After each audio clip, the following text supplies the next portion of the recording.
la charla del día de hoy, donde hablaremos de la modulación del sistema endocannabinoide en personas con dolores neuropáticos, porque como quiero mostrarles un poco hoy, el dolor neuropático es un complejo que se presenta por diferentes causas y en el que tenemos que pensarnos en varias cosas con los pacientes y las pacientes, pero donde la modulación del sistema endocannabinoide ha mostrado ser útil en todas y todos estos pacientes. Entonces, vamos a arrancar por aquí. ¿Están viendo ahí bien mi pantalla? Bueno, por ahí veo. ¿No? A ver, un segundo. Ya. Aquí, listo, vamos. Muy bien. A ver.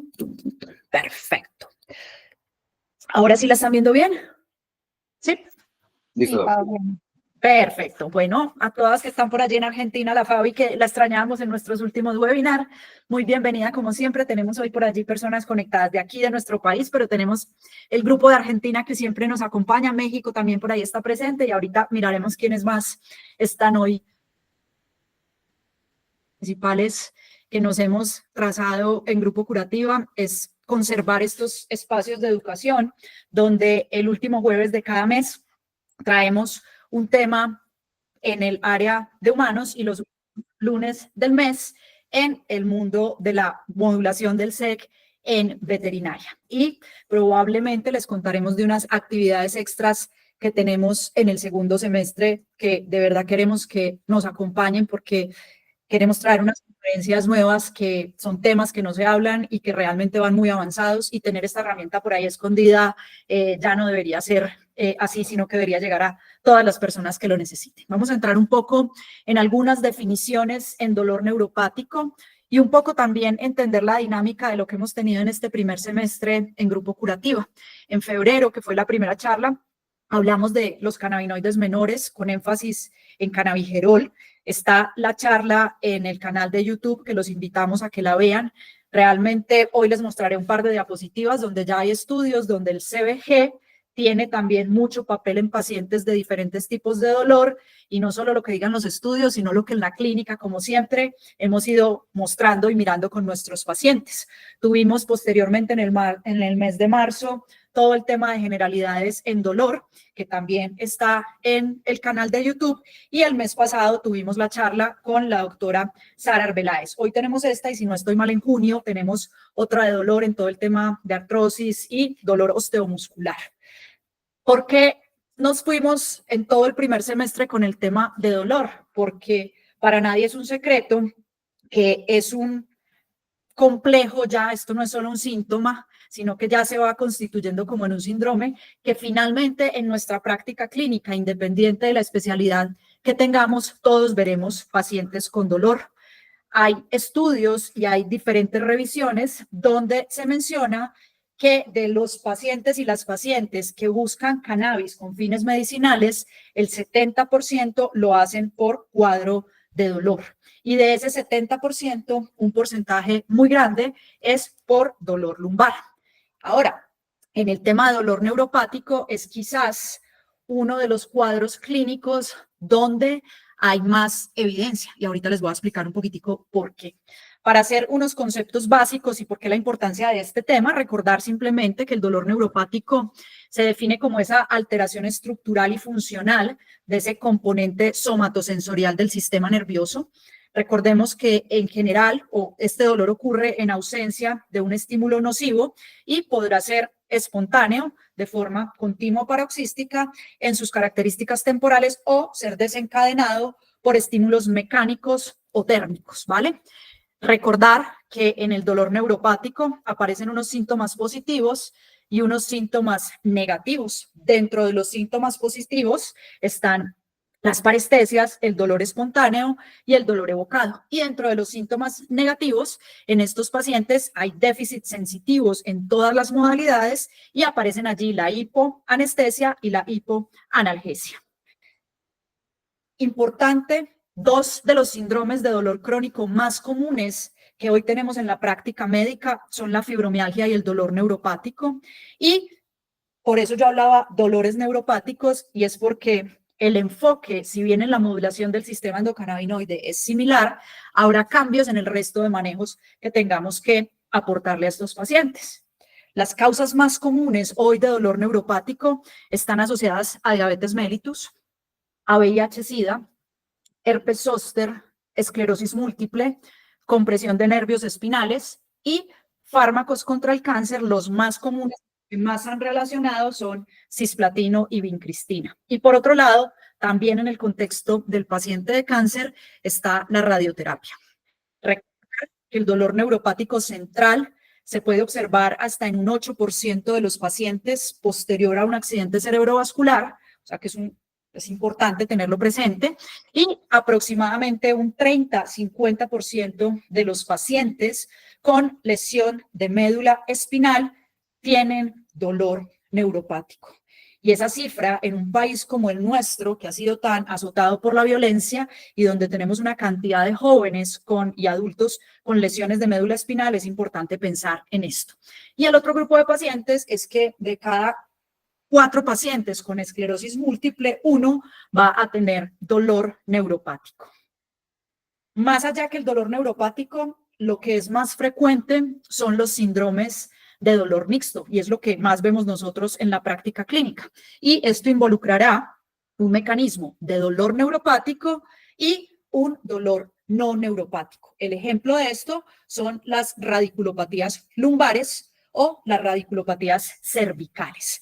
Esta es una revisión sistemática que se hizo donde se habla que la prevalencia general de dolor neuropático en poblaciones está entre el 7 y el 10%. Es decir, estos sí son números que merecen atención y que deberíamos considerar más que cualquier otra epidemia o pandemia o como queramos llamarlo.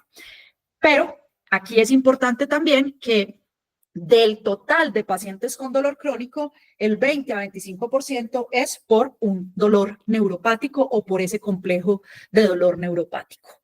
Es claro para quienes hoy vemos pacientes, trabajemos o no con cannabis, que el dolor neuropático afecta de manera importante la calidad de vida de los pacientes y como en general con cualquier paciente de dolor hay una pérdida de la función, hay ansiedad, depresión, hay trastornos del sueño y hay deterioro cognitivo. ¿Cuál es el gran problema que tenemos hoy en las guías de dolor neuropático? Y es que el tratamiento de dolor en estos pacientes está centrado principalmente en el tratamiento del síntoma. ¿Por qué? Con lo que se da actualmente es poco posible llegar a las causas subyacentes del problema. Y aquí van a entender por qué el sistema endocannabinoide viene a ser un protagonista. La escala de dolor que conocen, específicamente en dolor neuropático, tenemos en primer escalón los antiepilépticos, más menos antidepresivos. Miremos que en general cuando nos llega un paciente, nos llega de una vez con los 2 medicamentos. En un segundo escalón, donde se adicionan opioides débiles tipo tramadol. Y un tercer escalón donde se adicionan opioides más potentes y pongo la morfina porque así está textual en el cuadro de estas guías, pero ya sabemos a los opioides potentes están accediendo los pacientes no por el marco legal, sino por vía prescripción médica. Y en cuarto escalón, otras técnicas analgésicas. Recuerden que les decía que es más frecuente encontrar un dolor mixto, entonces en general estos pacientes, además del medicamento que tienen por aquí, van a tener un AINES que sabemos el impacto y la no gran seguridad a largo plazo de los AINES. Empiezan a aparecer artículos, este artículo ya tiene varios años, pero es muy interesante y les recomiendo darle una revisada. Este artículo habla de la terapéutica con cannabinoides en el dolor neuropático crónico y nos muestran desde los estudios en animales hasta el tratamiento en los humanos. Quiero que miren acá cómo ponen ya en esas 4 líneas de tratamiento. En la primera línea sigue estando lo mismo que en el cuadro anterior, antiepilépticos y antidepresivos tricíclicos o inhibidores de la recaptación de noradrenalina y serotonina. El más común que vemos que tienen las pacientes y los pacientes es duloxetina. En segunda línea, miren que aquí hay un cambio que es importante en el sentido de lo que estamos viendo. Ya los opioides fuertes no se dejan en una tercera línea, sino que aquí están propuestos en una segunda línea terapéutica. Aquí me parece interesante, si bien me queda faltando, porque quiero que al final abran su cabeza para entender por qué la modulación del sistema endocannabinoide no debería estar en tercera línea, sino que debería estar más adelante, pero aquí por lo menos ya lo plantean.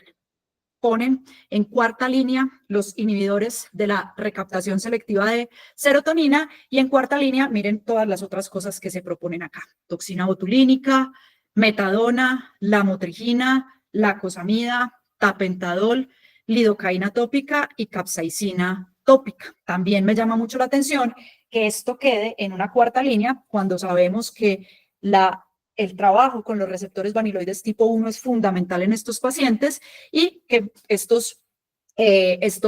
herramienta podría ser segura y podríamos pensárnosla en unas líneas más tempranas de tratamiento.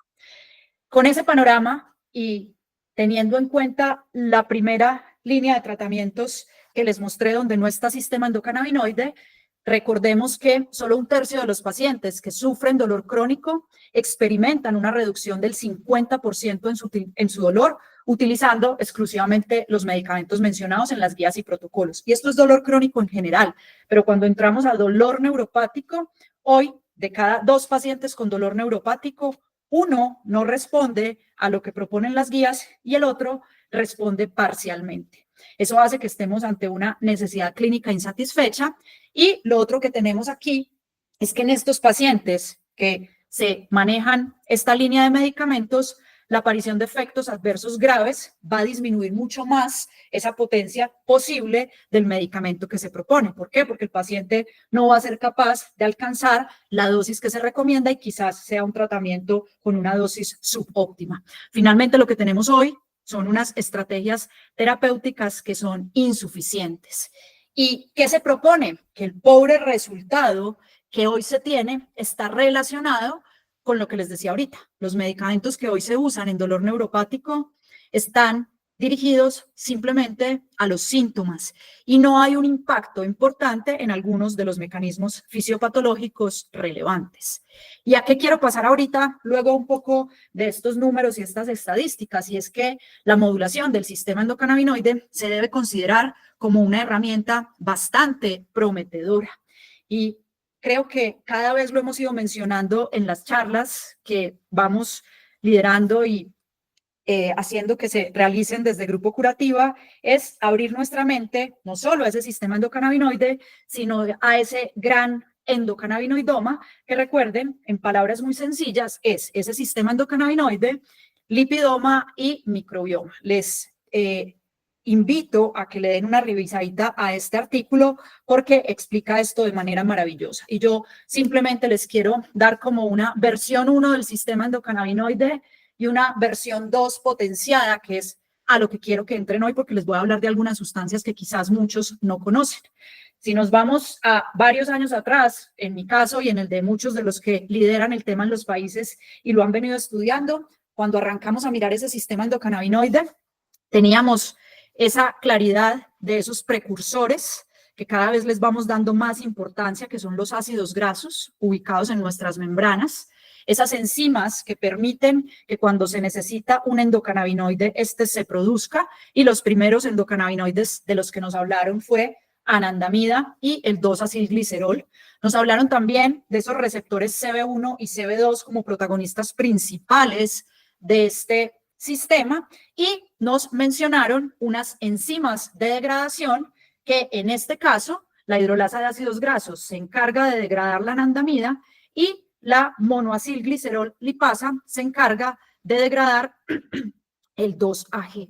¿Qué más? Desde hace mucho rato ya se mencionaba y es los endocannabinoides de este sistema no solo se pegan a los receptores que están en la membrana, sino que al ser unos ácidos grasos van a entrar también a través de unas proteínas transportadoras a la célula. Es decir, si el endocannabinoide, lo que uno se hubiera preguntado en ese momento es si el endocannabinoide no solamente se pega al receptor, sino que también está utilizando una proteína transportadora de membrana para hacer entrar a la célula, es porque aquí adentro también esa llave irá a funcionar de alguna manera. Entonces, esto que era el panorama inicial, aquí vamos en una versión que ya ni sé porque cada vez van apareciendo más actores. A lo que los quiero llevar es, seguimos obviamente con los mismos precursores, los precursores del sistema siempre serán estos ácidos grasos. Seguimos teniendo unas enzimas de síntesis que hacen que ese precursor se convierta en un endocannabinoide y aquí empiezan a aparecer otros nombres que son importantes. Seguimos teniendo como los endocannabinoides principales, la anandamida y 2-AG, derivados del ácido araquidónico, pero tenemos la sinaptamida, la EPA-EA, DHA-serotonina, que serán endocannabinoides no canónicos o no clásicos o sustancias similares que son derivados del EPA y DHA. Pero aparecen también estos otros sustancias o ligandos similares a los endocannabinoides, donde, muy importante, palmitoil, etanolamida, porque se las voy a mencionar, como ya hay estudios que muestran cómo suplementar con palmitoil, etanolamida ayuda en pacientes de dolor neuropático. Que es muy importante que los endocannabinoides, ¿sí?, se van a pegar a estos receptores CB1 y CB2, pero también se pegan a otros tipos de receptores. La diferencia con estas moléculas que tenemos acá es que son similares a los endocannabinoides, pero no funcionan a través del receptor CB1 y CB2, sino que van a trabajar a través de otros receptores. Entonces vemos cómo va creciendo esta familia del sistema endocannabinoide. La base, los precursores siempre serán los mismos, los endocannabinoides, los clásicos siempre serán los mismos, pero la familia va creciendo. Los receptores, pasamos de CB1 y CB2 a otra cantidad de receptores, muchos receptores acoplados a proteína G. Aquí solo traje 3 de ellos, receptores vaniloides, receptores PIPAR, y aquí me faltan otros tantos como los de serotonina y anquilinas. ¿Y qué más empieza a aparecer? Antes se hablaba de que estas eran las 2 enzimas de degradación, también por aquí están metidas las ciclooxigenasas, pero aparecen también otras enzimas que van a degradar a estos otros endocannabinoides. Y que aparece también hace unos años, y recuerden que yo les decía, si tenemos endocannabinoides que no solo se quedan aquí, sino que entran por proteínas transportadoras, es porque adentro de la célula tiene que pasar algo. Y ya sabemos que esos endocannabinoides se van a pegar a los receptores de núcleo, que son los PIPAR, pero se conoce que también hay receptores de cannabinoides en la mitocondria. Por eso pensar en la modulación del sistema endocannabinoide en las mitocondriopatías será bastante importante. Y les decía hace un momento que uno de los problemas por los que la respuesta en dolor neuropático no era la más óptima era porque los medicamentos que hoy se proponen no están dirigidos a un posible o a una causa subyacente.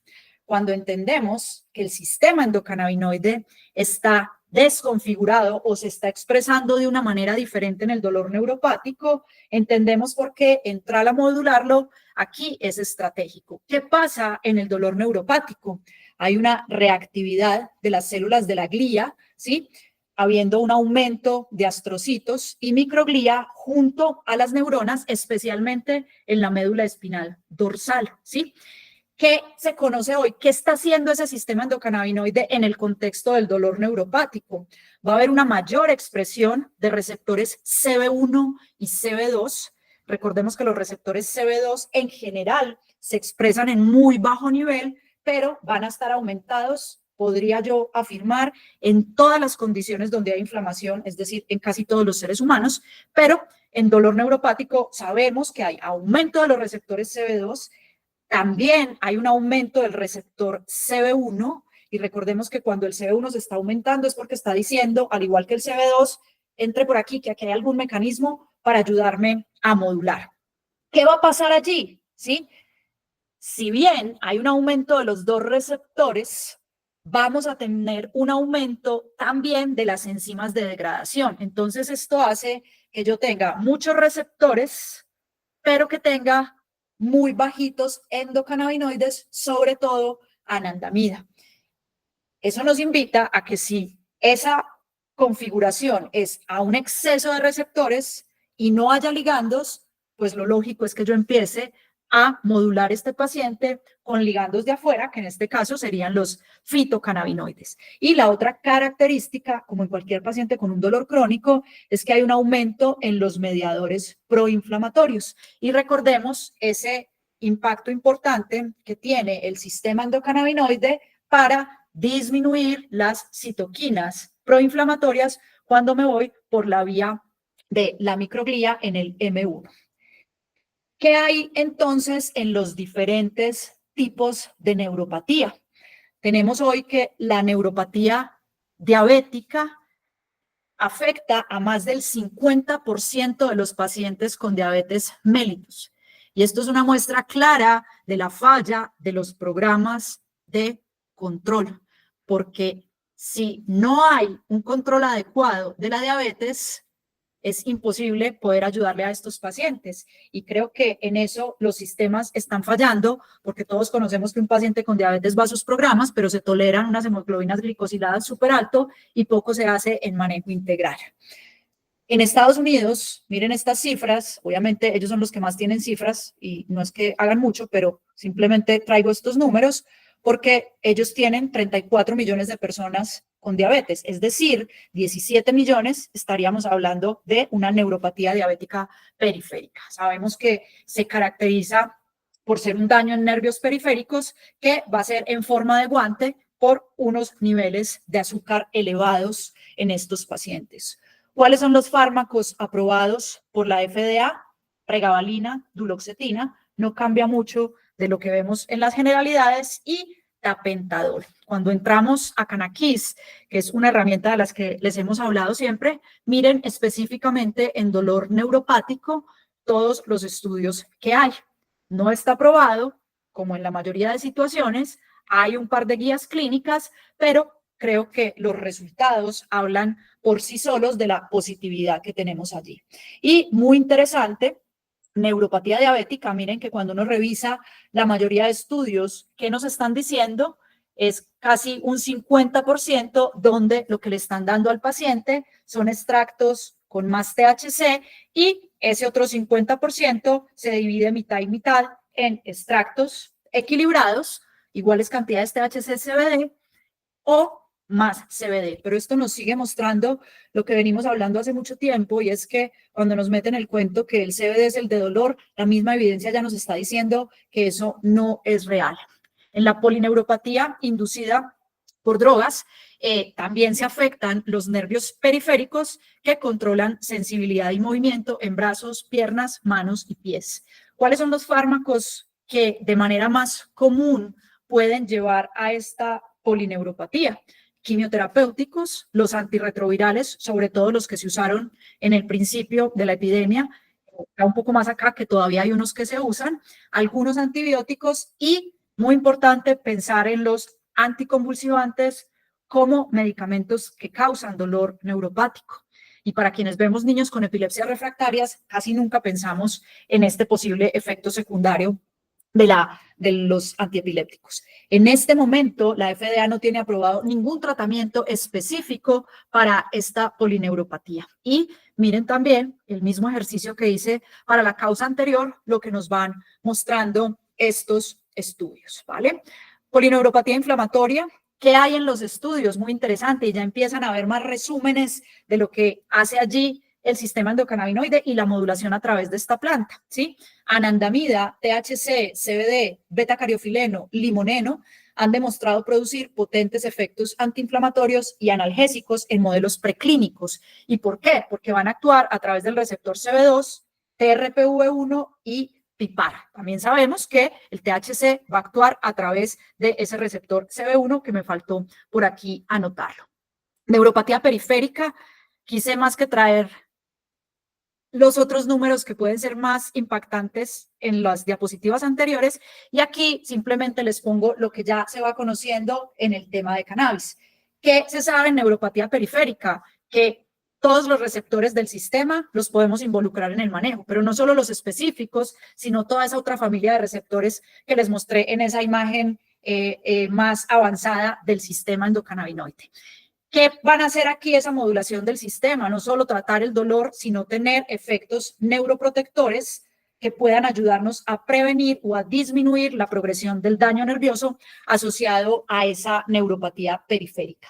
Y cada vez que el profe Mariano está por ahí, van saliendo más artículos de terpenos con su característica y su mecanismo de acción enfocada al tema fisiopatológico en el dolor neuropático. Quise traerles algunos estudios que me parece interesante porque ya podemos empezarnos a plantear más cosas. Este es un estudio en pacientes con dolor por neuropatía diabética, típico estudio de la medicina basada en la evidencia, donde eran mayores de 21 años, diagnóstico de neuropatía por diabetes, el dolor, la escala del dolor, 5, igual o mayor a 5, perdón, en la semana previa.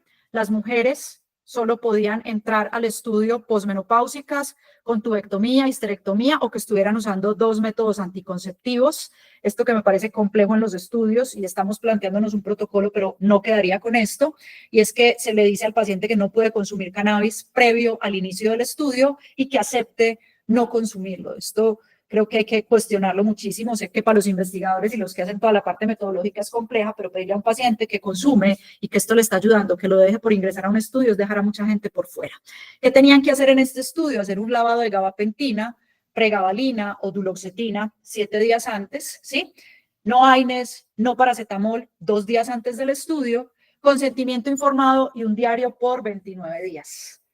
Ahora, y son las preguntas éticas que me empiezo siempre a hacer con los ensayos placebo, y es todo este esfuerzo de una persona de dejar de consumir algo que le esté ayudando, de quitarse la gabapentina, pregabalina o duloxetina si algo están aportando y entrar al lado del placebo, tiene que ser bastante duro esto aquí. ¿Qué hicieron? Y me parece interesante y lo quise traer porque empieza a aparecer este concepto de cannabinoides en formato hidrosoluble. Aquí lo que hicieron es que se los dieron en tabletas 3 veces al día. ¿Y qué encontraron? Yo creo que cuando estamos hablando de hidrosolubles vamos a poder tener mucho más efecto que los otros estudios. Estarán los datos demográficos y no hubo efectos secundarios importantes, solo uno en el grupo placebo.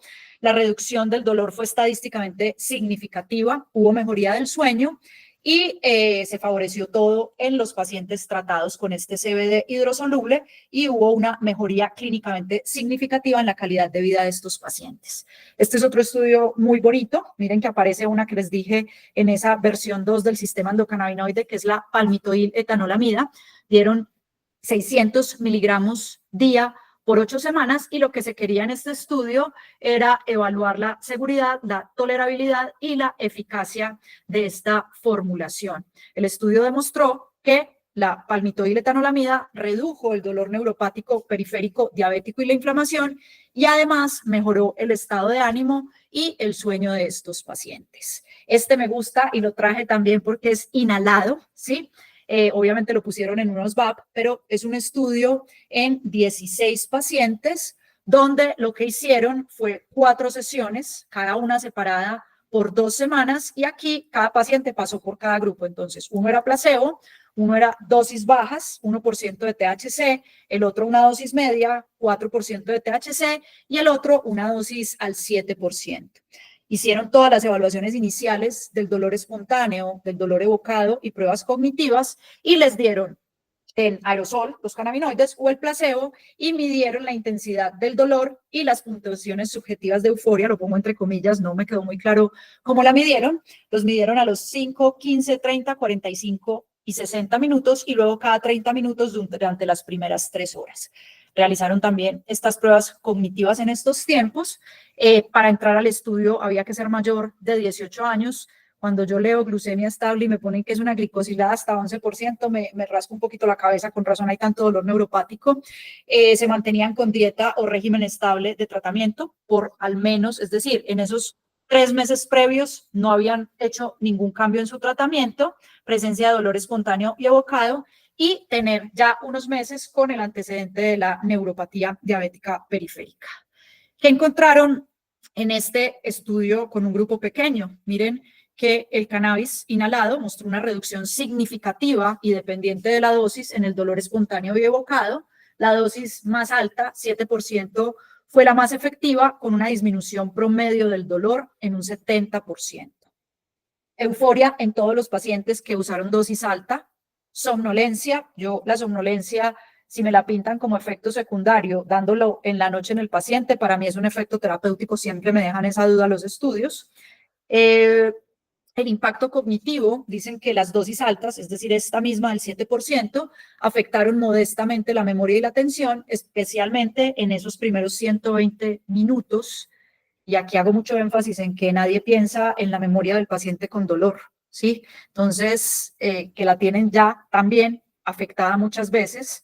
Entonces, creo que aquí hay que empezar a leer con más detenimiento los estudios. Utilizaron un vaporizador para evitar los riesgos asociados a la combustión y las limitaciones, las traigo textuales: muestra pequeña, duración breve y posibles problemas de cegamiento por los efectos psicotrópicos del THC. Nunca me aclaran cuáles fueron esos efectos psicotrópicos y si fueron desagradables para el que está haciendo la investigación o para el paciente, porque soy una fiel convencida de que los efectos psicotrópicos bien manejados y en general son un efecto deseable. Cannabigerol, ya hay estudios de hace unos añitos. Esto es en ratones, pero lo traigo aquí que es importante para quienes les guste ver estos estudios, en neuropatías periféricas inducidas por cisplatino, pobres ratones, metiéndoles estos quimioterapéuticos. Pero lo que quiero traer importante es que una vez más se muestra que cuando van en equipo los cannabinoides funcionan mejor. Aquí compararon dar CBD-CBG juntos y dar CBG puro. Neuropatía periférica derivada de la quimioterapia, como les decía, es bastante frecuente, suele ser por platinos en manos y pies, suele ser irreversible, y con taxanos es reversible, pero puede persistir por muchos años. ¿Qué es lo que se usa en estos pacientes?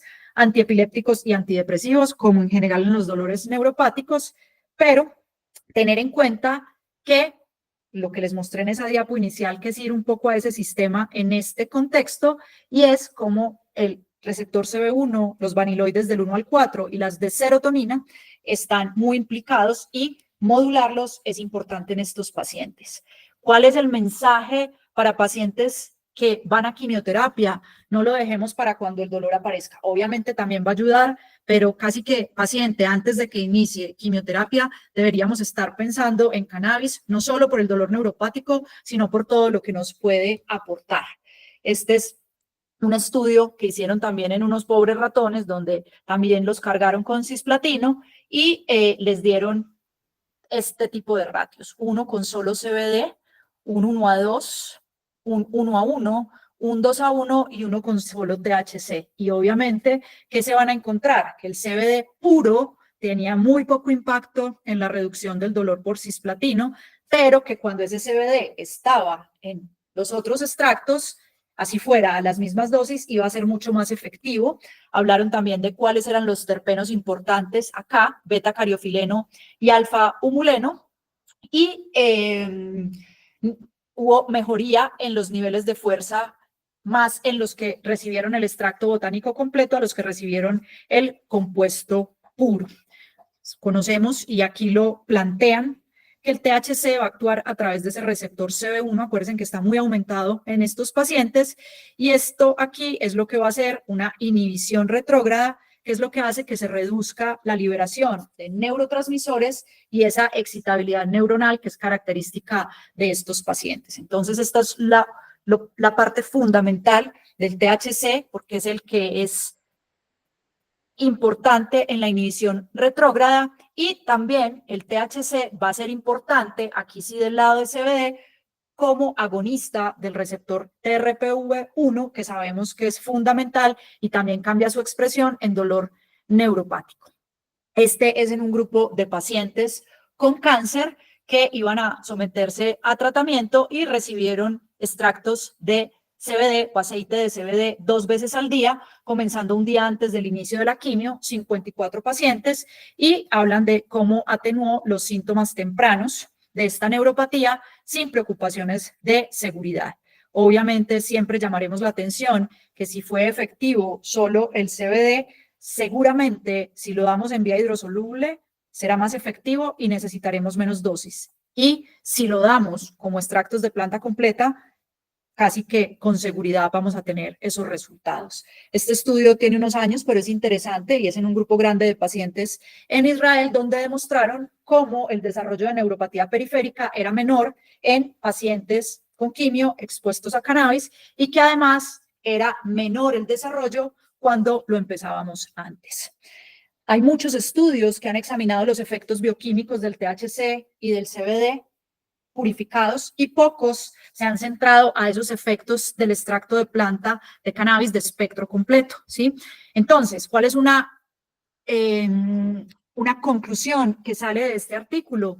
Y es que si bien hoy les quise mostrar la mayoría de artículos con resultados positivos, hay una cantidad de artículos que no reflejan con precisión esos posibles beneficios. ¿Y es por qué? Porque están analizando cannabinoides solitos, porque sabemos que es el camino más fácil y sobre todo cuando es CBD. Es importante, y este artículo es una revisión de la literatura para entender mucho mejor los extractos de espectro completo, que es por lo que hemos siempre en Curativa abogado. Independiente de lo que diga la norma, lo que queremos hacer las cosas es hacerlas bien y ser coherentes con lo que conocemos del sistema endocannabinoide. Este estudio es viejito, me trae siempre muy buenos recuerdos porque vengo del mundo del VIH y ahí fue donde empecé con algunos pacientes. Este estudio recuerdo que lo revisé para mi tesis del máster y aquí lo que hablaban es que en los pacientes con neuropatía asociada al VIH había un impacto positivo cuando ellos usaban cannabinoides. Aquí se revisaron varios estudios.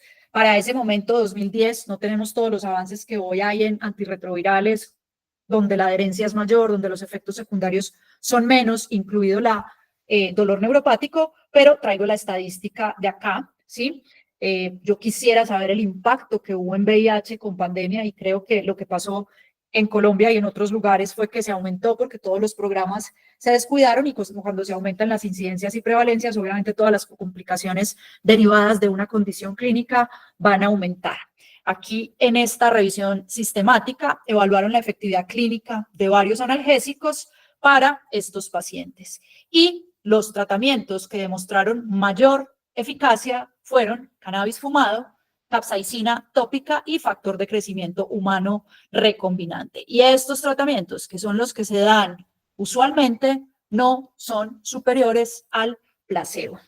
Este es otro estudio muy viejo, pero es un clásico y quizás en dolor neuropático hay muchos estudios porque hubo un apalancamiento por GW Pharma, que son los que sacaron Sativex, ¿sí? Entonces, este estudio miraron este Sativex, que recuerden que es un 1:1 en pacientes con dolor neuropático periférico. Aquí a los pacientes no les pidieron que quitaran sus otros medicamentos y los dividieron en mitad y mitad y hubo mejores resultados, obviamente, en el grupo de los pacientes con el extracto 1:1.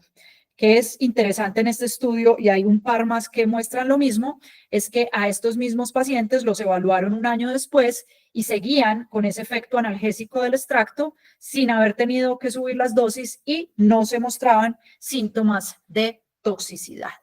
Entonces, a lo que los quería llevar inicialmente a unas definiciones de dolor neuropático, luego a lo que hay en las guías actualmente, posteriormente hacer un recorderis de los diferentes tipos de dolor neuropático, mostrar con números cómo hay poca respuesta en una gran cantidad de pacientes porque no estamos yendo a los mecanismos fisiopatológicos, mostrarles cómo está el sistema endocannabinoide en el contexto del dolor neuropático y mostrarles toda la evidencia que hay. Y aquí estoy mostrando la que se consigue en la literatura, pero creo que quienes trabajamos en América Latina, que tenemos la experiencia más grande con pacientes, tenemos muchos pacientes con dolor neuropático que han mejorado desde que empezamos a modular ese sistema endocannabinoide. Y cada que uno revisa la fisiopatología de todas las condiciones crónicas, a la conclusión a la que vamos llegando es a que en todas las condiciones clínicas crónicas hay una alteración en ese sistema endocannabinoide y fue lo que les mostré hoy en esta clase de dolor neuropático. Recordarles siempre pensar en este sistema en todos los pacientes crónicos, no pensar en la modulación de este sistema en tercera y cuarta línea, sino que hacerlo desde las primeras líneas, porque recordemos que este sistema es el que nos está ayudando a que cuando se presente una noxa, estamos tratando de manejar y el sistema empieza a cambiar la expresión de todos sus componentes, diciéndonos que allí está pasando algo, pero que a la vez hay una vía terapéutica. Cuando ya aparece la enfermedad crónica, es porque este guardián del equilibrio o esta guardián de la homeostasis está completamente aporreado. Entonces, y lo traje de este artículo viejito, es el sistema endocannabinoide, tiene muchísimas dianas terapéuticas prometedoras y proporciona un fuerte impulso para desarrollar medicamentos basados en cannabinoides. Y aquí alguien me decía ayer que yo dónde compraba las moléculas para lo que preparamos. Y aquí estos medicamentos ya la naturaleza nos los desarrolló. Ya lo que tenemos que hacer es llevarlos, adaptarlos de la mejor manera posible para entrar a apoyar a este sistema endocannabinoide y no solo ir al síntoma del paciente, sino ir a uno de los orígenes del problema, que es la alteración del sistema endocannabinoide. Y si nosotros queremos hacer las cosas diferentes y si nosotros queremos tener resultados diferentes con los pacientes, no podemos seguir haciendo lo mismo. Y esta frase que todos creemos que es de Albert Einstein, es una frase de una mujer hermosa que fue una activista en Estados Unidos por los derechos de las mujeres con una orientación sexual diferente y es la dueña de esta frase. Pero como muchas cosas que hacemos las mujeres, siempre se las atribuyen a los hombres. Y creo que esta planta nos enseña muchísimas cosas y sobre todo nos enseña que tenemos este sistema endocannabinoide. Esto era un poco lo que quería compartir con ustedes hoy. Creo que tenemos un buen tiempo para preguntas y para que mis compañeras y compañeros que andan por ahí, si quieren adicionar algo, súper bienvenidos. No, decir solamente que en dolor agudo lo hemos comprobado y también funciona. Lo que pasa que ahí dependemos de una vía rápida. Y claro, y aquí es donde los productos hidrosolubles pues nos han planteado muchas inquietudes en cuanto a cómo poder aplicarlos y dónde. Y en dolor agudo, pues evidentemente yo os puedo decir que funciona. No funcionará para todos igual, como pasa muchas veces. Y habrá personas en las cuales no funcionará, porque no tolerarán bien el producto. Eso está claro. No estamos hablando aquí de 100% de algo nunca. Pero insistir un poco en ese tema. Se ha ido todo a trabajar el tema crónico desde hace mucho tiempo, porque es una población pues enorme, con cronicidades, casi toda. Pero el dolor agudo realmente y otras condiciones agudas, yo creo que las tendríamos que replantear. Por ejemplo, vía inhalatoria, conseguir una buena broncodilatación con THC, rápido realmente. También lo hemos podido comprobar. Solamente era esto un poquito. Perfecto, Marianín. Bueno, vamos aquí. Doctora Eugenia, claro que sí. Hola, buenas noches. Qué buena clase. Maravilloso aprendizaje. No oí la frase, solo la escribiste, pero yo estaba como mirando otra parte de la frase sobre la mujer. No la oí. ¿Sobre quién? Perdóname. La última frase. La frase pero que me pega. Ya, no, decía simplemente como chisme. Doctora, yo creo que el micrófono tuyo es el que nos está haciendo eco. A ver. Porque no, altavoz. No te preocupes. Ya lo voy a apagar.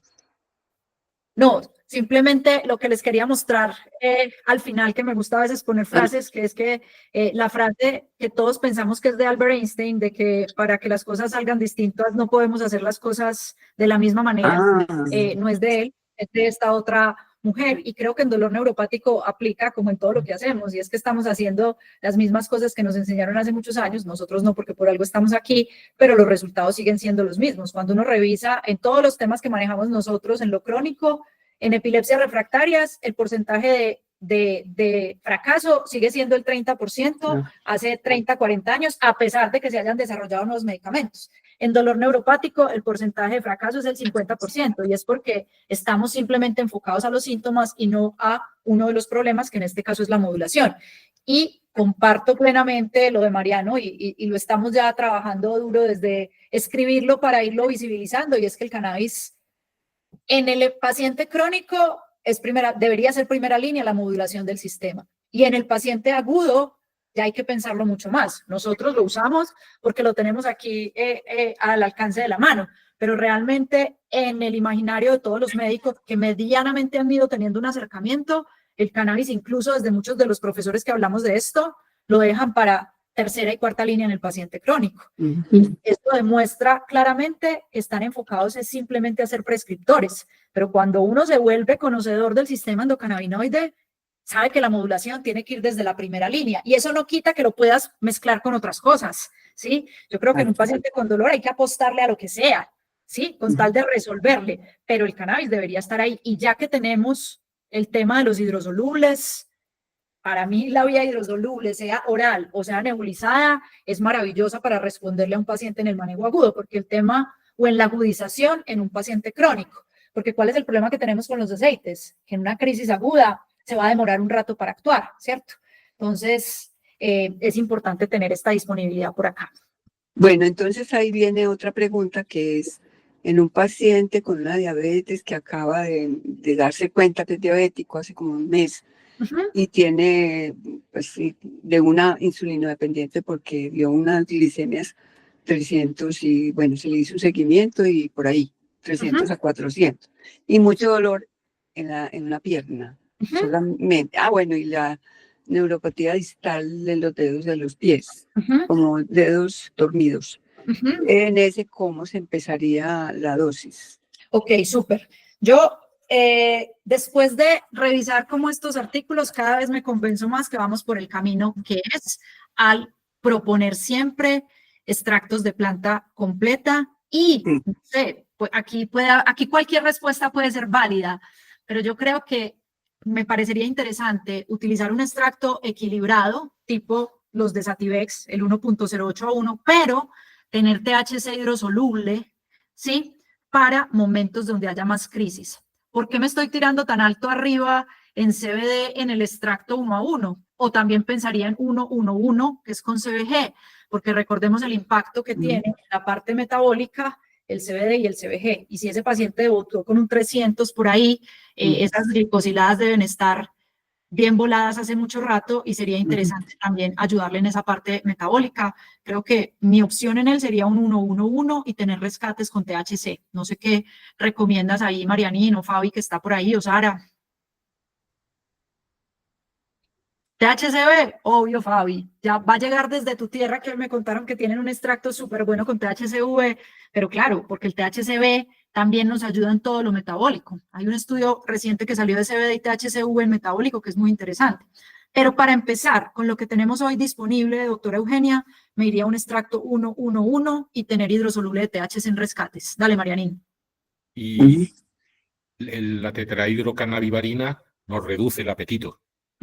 En un diabético puede ser un factor importante. A dosis bajas, que las dosis altas y bajas, las altas las hemos probado, pero no sabe uno dónde está el paso y es para cada uno la dosis, como siempre empezar en dosis bajas, pero ese sí que tiene un efecto bifásico muy, muy detectado siempre, pero a dosis bajitas pues nos va a quitar un poco el apetito del THC, yo creo. Y luego lo que dice Pau, el efecto directo sobre el síndrome metabólico con los receptores, todo esto también lo aporta. Al final, cuanto más nos acercamos a la planta completa, yo creo que el final puede ser ese. Pero cada vez podemos ver que podemos ir incorporando nuevos fitocannabinoides y conseguir un efecto más interesante, o jugar con formulaciones que tengan unos otros dependiendo del tipo de paciente, por ejemplo. De acuerdo. Perfecto. Bueno, por aquí pregunta la doctora Alba Irene. En pacientes ya con la neuropatía secundaria a quimioterapia, ¿se sugiere iniciar con qué ratio? Dependerá. Si es un paciente que su dolor está asociado a muchos problemas del sueño, me iré a un extracto de más THC, me iré a un 3:1, un 5:1.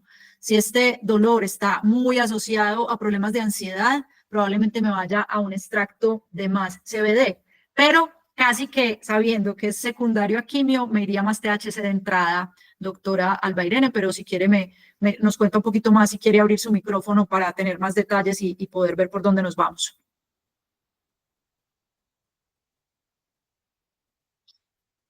Bueno, neuralgia del trigémino, que Fabi dice que buenos resultados con cannabis vía oral, inhalada y tópica, clarísimo. Incluso he recibido pacientes que llevan muchos años con la neuralgia del trigémino y que pensé que no les iba a funcionar por todos los años que llevan y les ha ido súper bien.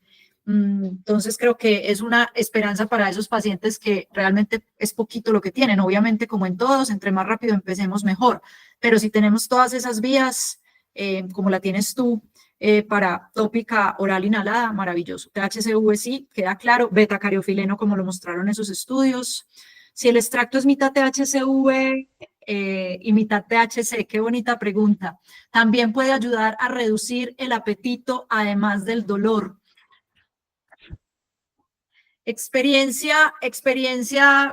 Tuvimos un extracto una vez con THCV, THC muy similares, ¿te acuerdas, Marianín? Que teníamos uno por allá como el 28 y 26%, dependía de la dosis. Si nos íbamos muy arriba, daba apetito, mucho apetito.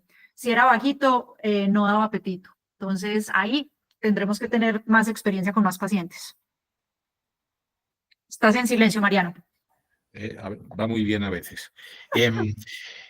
Eso explicaría, Pau, ese efecto en lo que decíamos de dosis bajas. Va a quitar el apetito, el THCV, ¿de acuerdo?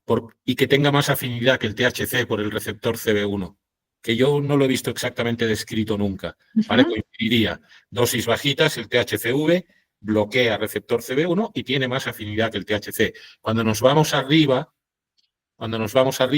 pues el efecto cambia porque la dosis de THCV ya no es antagonista. Habrá un momento en que en vez de bloquear lo que decíamos antes, efecto bifásico, pasará a activar y encima potencia, o sea, activamos CB1 con THC y con tetrahidrocannabivarina.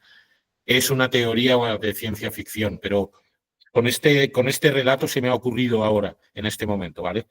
Pero sería chulo, no sé. Muy bien. Bueno, ¿qué más preguntas hay por aquí? No olvidar CBD como alostérico negativo para la regulación del mismo THC. Así es, Arilla. Yo creo que es que el mensaje de nosotros siempre ha sido supremamente claro de que así como no es CBD solo, tampoco es THC solo. Y un concepto que a veces cuando uno dice modulador alostérico negativo, eso suena muy rimbombante, muy descrestante, pero es un concepto que no lo entiende todo el mundo. Y hace poquito alguien me lo explicó de una manera súper bonito y les quiero compartir porque me parece una manera muy sencilla. Y es que recordemos que el THC de la planta, mucho énfasis en eso, no el sintético, el THC de la planta es un agonista débil del receptor CB1, ¿cierto? Él va a llegar y va a ser como el que trae toda la energía.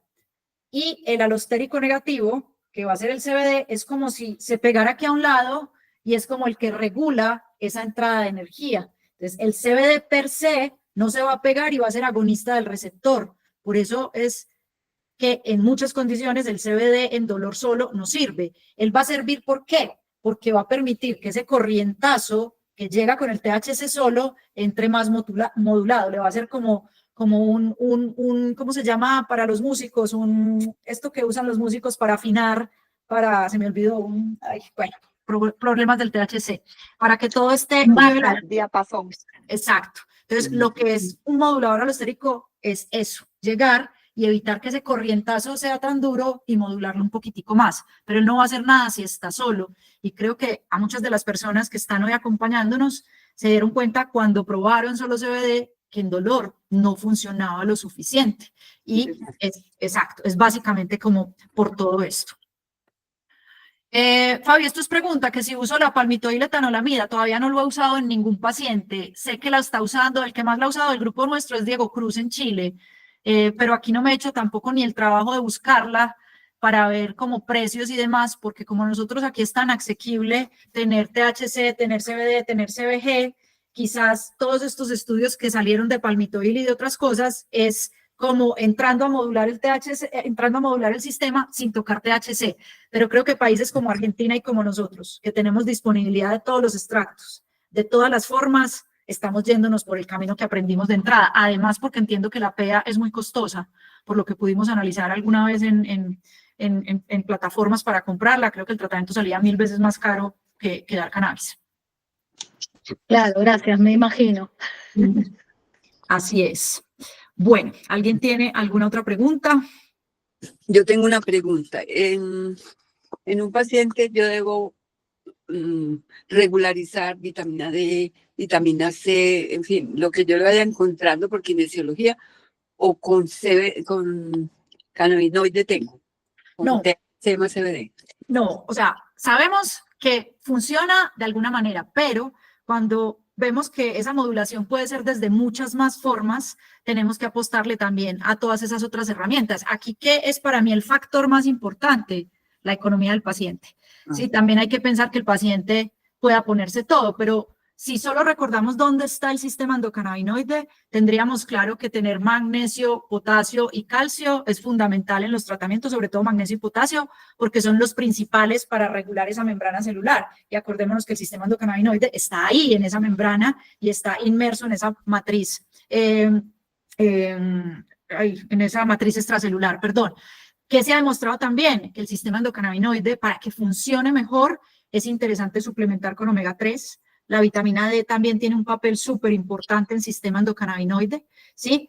Y hay un estudio muy lindo que muestran que la deficiencia en vitamina D, cuando era a veces la causa del dolor, cuando ponían palmitoil etanolamida, ayudaba también a aumentar la vitamina D. Nos falta mucho todavía por entender toda esa relación, pero claro que hay que hacer todas esas cosas. Pero factor principal, economía del paciente. Porque hoy veíamos una clase también en la que nos hablaron del zinc y el selenio como unos facilitadores, pues tengo que estudiarme la clase, facilitadores y bueno, ayudadores en el sistema nervioso central en aquellas enfermedades neurodegenerativas. A mí me han encantado el selenio y el zinc. Pues que yo soy, no sé, para todos soy muy viejita, pero me voy a quedar ahí porque necesito aprender y porque necesito enseñar que los viejitos somos muy importantes. Totalmente, y vea, se unió al que está ahí al lado suyo, doctora, que tiene una teoría muy bonita, que a partir de los 65 años a todos los viejitos habría que darle cannabis, entonces creo que ahí tiene. Pues creo que soy una experiencia de eso, porque yo no me he abstenido de fumar cannabis y lo hacía, era de acuerdo a la planta. Ella era amiga mía y ella me dejó. Hacer daño, cansarme, no sé qué.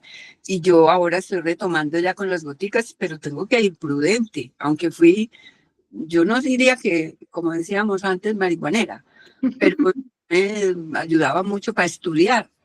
Pues yo soy patóloga y para mirar las placas de patología, eso era la nota. Ahora Mariani, mira, te conseguimos una buena compañía aquí en este grupo de estudio, ya no es el mayor del grupo. Eugenia, te envío un gran abrazo y gracias por lo que has dicho. Ya somos dos, por lo menos. Bueno, sí, yo creo que en parte estoy joven gracias a que fui muy libre para mí misma con la marihuana. A ver, no me excluyan. Claro, o tres, porque 73 años también están presentes. Ah, por aquí están acompañándonos desde México normalmente. Bueno, este es un grupo, me gustan los grupos de estudio así y demuestra que las neuronas las tenemos ahí muy protegidas. Es cierto. Bueno, Gloria tiene por aquí la mano levantada. Estás con el micrófono. Ya. Hola, buenas noches. Hola. Quería también preguntar, ¿hay otras formas de modular el sistema como el ejercicio y la dieta? Yo creo que pues tiene que ser una recomendación básica, ejercicio y dieta, para que el paciente como que se apersone un poquito más. No solamente es tómese la gotica y no haga nada más, porque pues estamos haciendo la mitad de lo que tenemos que hacer, ¿no? De acuerdo. Totalmente. Y como Gloria estuvo en el último personalizado, tenemos esa clase de las estrategias de modulación y ahí les mostramos los artículos que hay en ejercicio. En ejercicio hoy sabemos que se mejora la expresión del receptor CB1, que se aumenta la anandamida y que el dosaje depende, puede aumentar o puede disminuir, pero además de todo lo que aporta, ya está mejorando ese sistema y obviamente la parte de la alimentación es clave y la parte de hacer desintoxicación de la matriz extracelular, que es donde vamos a trabajar con los cannabinoides. Por eso creo que la mayoría de los que estamos siempre como en estos grupos, estamos muy desde las medicinas más integrativas, que finalmente son medicinas mucho más coherentes y acordes como a la fisiología de lo que está pasando en este paciente. Bueno, por aquí, Alba Irene, el paciente tiene un diagnóstico de mieloma múltiple, 4 ciclos de quimioterapia con ciclofosfamida y bortezomib, y le empezó la neuropatía en la tercera. No ha respondido a pregabalina ni opiáceos. Yo en un paciente de esos, Alba, me voy a más THC, me iría de 1 a un 5-1. No sé qué piensen ahí Fabi y Mariano que tienen, pero yo de una me iría por ese camino. No, yo lo de siempre. Hablamos de ratios, pero pensemos en la dosis. Claro, total. Y al final es lo importante. Siempre la tendencia de a veces porcentajes y al final pensemos en la dosis. ¿Qué cantidad de THC, qué cantidad de CBD, de cannabigerol, de lo que sea, le vamos a administrar al paciente cada cuántas horas?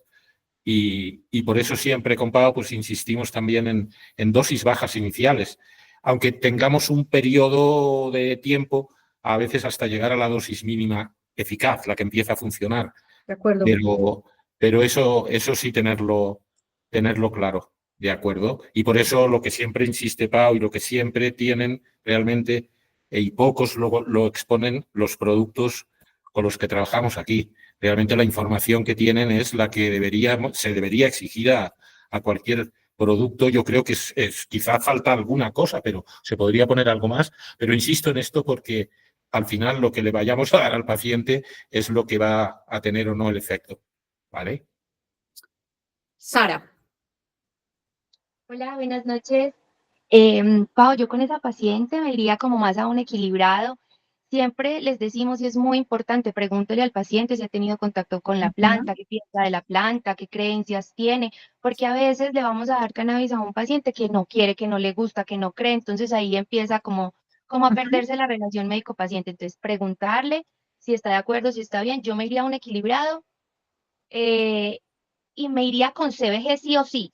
O sea, CBG tiene que estar por varias razones, porque uno, pues para dolor, excelente, y para cáncer también ha tenido unos estudios interesantes, entonces yo creo que esa sería mi opción. Igual, aquí no hay respuestas correctas o incorrectas, todo se puede.